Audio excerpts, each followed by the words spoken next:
பிரியமானவர்களே, இயேசு கிறிஸ்து நாமத்தினால் இந்த காலை வேளையிலே உங்களை யாவரையும் ஆசீர்வதிக்கிறேன். இன்றைக்கி நான் இருக்கிற இடம் கேரளா.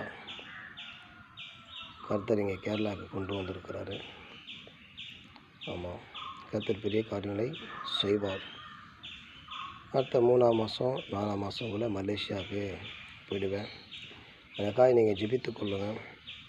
உங்களுக்காக சில வார்த்தைகளை காலையில் பேசியிருக்கிறேன். மறுபடியும் ஒரு விசுவாச வார்த்தையை பேசுகிறேன். முடியாதுன்னு சொல்லாதீங்க, முடியும் நம்புங்க. எலியா விசுவாசித்தார், முடியும் நம்பினார். அவர் நடந்தது. பனியும் மழையும் பெய்யாதுன்று சொன்ன வார்த்தைப்படியே வரல.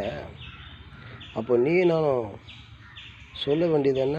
வார்த்தை விசுவாசி